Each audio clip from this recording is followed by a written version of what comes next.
theme for him when we talked to him yesterday. I have to have fun in there. Yeah, he believes in that. And while he's very serious, you can tell he's a pretty loose fighter, and even at this big moment when he's fighting for his first world title. And while he hasn't been spectacular in this fight, he has been consistent. There's that hook again from Witter as a righty. Watch Alexander's left hand. He turns it over nicely, meaning getting some snap at the end of it. In New York, they say turn it over. In Detroit, they say elbow up. In martial arts, Bruce Lee would say it's a corkscrew punch. Stop. But he can really get some nice torque on that left hand if you can get close. Junior Witter trying to use the jab and land something of note. And, you know, Junior Witter, no matter what, a very difficult target to hit at any time. He's just a very slippery, clever fighter. But having said that, Alexander has gotten to him a fair amount of times here in these first 4 rounds. 45 seconds remaining in the 4th round. Witter, wild again, most of those punches blocked. Wild and wide punches by Junior Witter, leaving himself open for something right down the middle.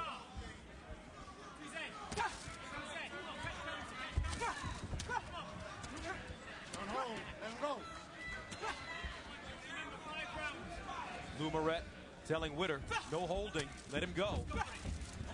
Yeah, refereeing a Junior Witter fight, not the easiest task in the world. It tends to get a bit messy in there.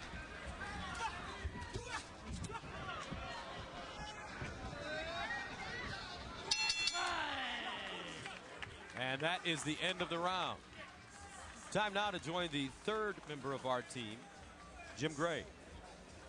All right, Gus, thank you very much. I'm now joined by Corey Spinks. He is the IBF Junior Middleweight Champion. And, of course, you train with Devin Alexander. He spars with you. What's your assessment so far of how he's doing? I love it, man. He's looking beautiful. He's doing everything that we told him to do.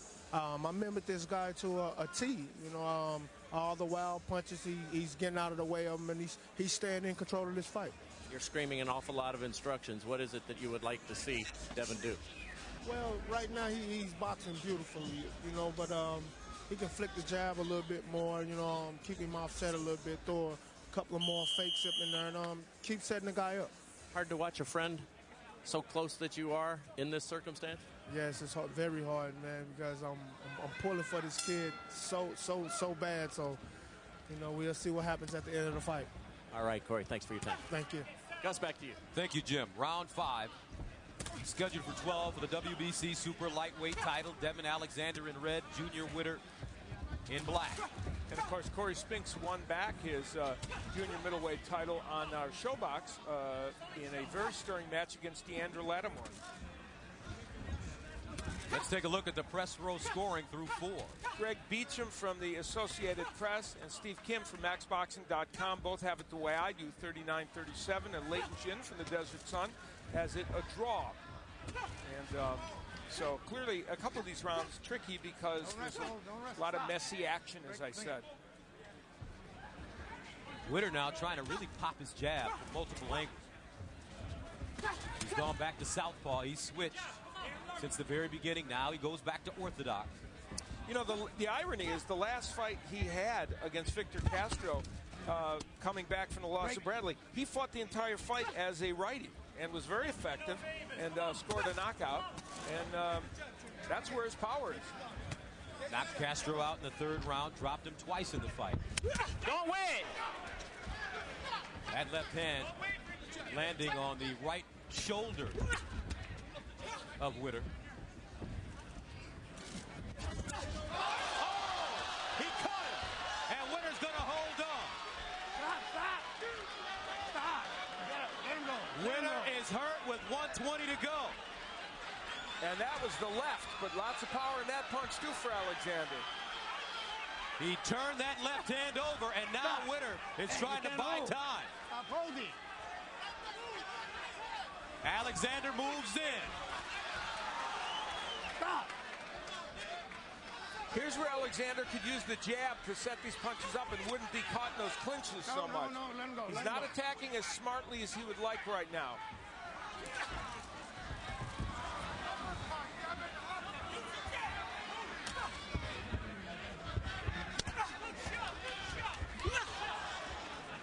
You know, this is the quintessential nutty performance by Junior Witter. There have been times when he is much more of a technician, but there are times when he fights, and the fights are just so wild and so unorthodox, and that's what this one is.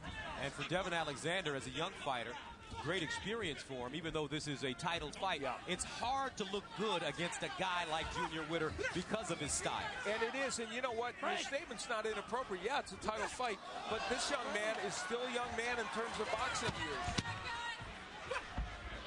Big round for Alexander. Alexander really moving in. Witter pretending like he isn't hurt, but he's buying time and cleared the cobwebs as he heads back to his bench. Don't be looking for any favours off this fucking referee. Listen to me. Come on. Here. Deep breathe, deep breathe, deep breathe, deep breathe, deep breathe.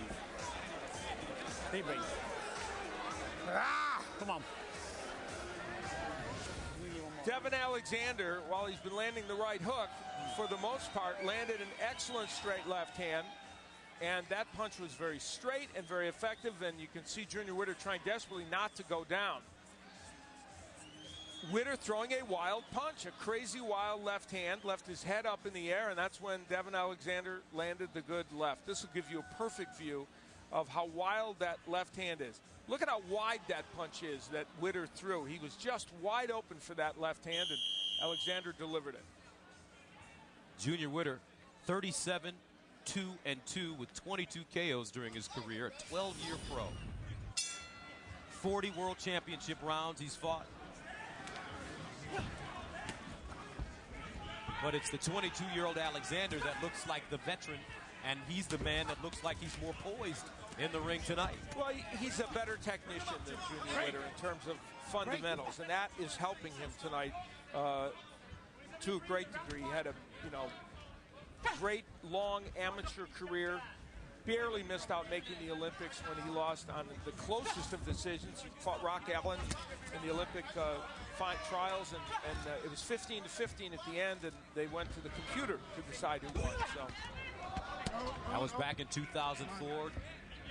Devin Alexander with over 300 amateur fights. Boxing since he was 7.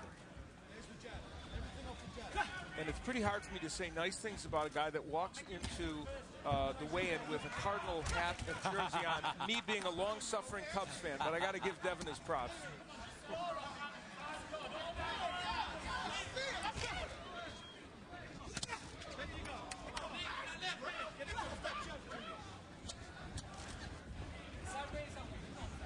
They told us that Albert Pujols wants to see him when he gets back to St. Louis. They're all big baseball fans, and make a presentation to him involving his belt. So that's pretty impressive. Sure, all of St. Louis is watching this fight this evening, as a local boy has the opportunity to win a world championship. Of course, this fight has a ways to go in it still, but right now, Devin Alexander is fighting extremely well, and we presume is probably ahead in this fight.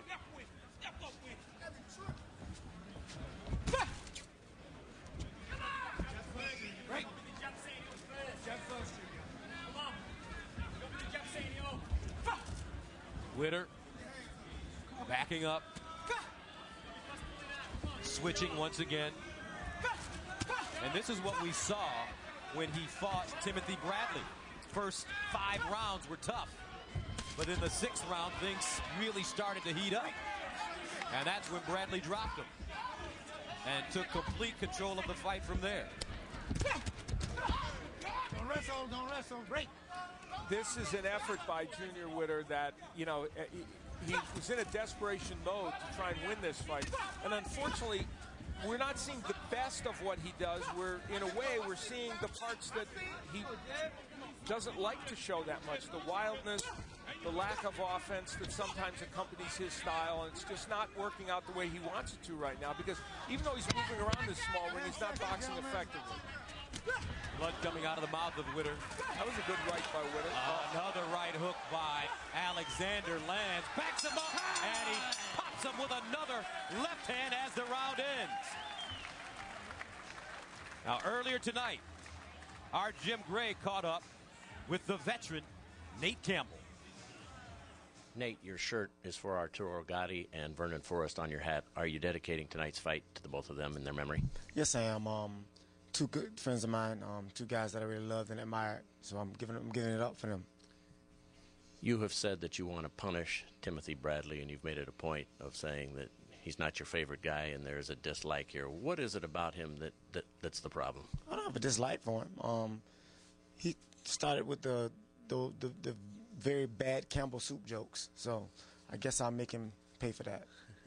Soup is good food, though. Very good food. Hey, let me ask you about your ability tonight and a do-or-die situation, which you told us in our pre-fight meeting, that at 37 years of age, you can't afford to have a hiccup here. I can't. Nobody wants to fight me as it is. So, I mean, without a title, without name recognition, I don't get a fight. All right, Nate.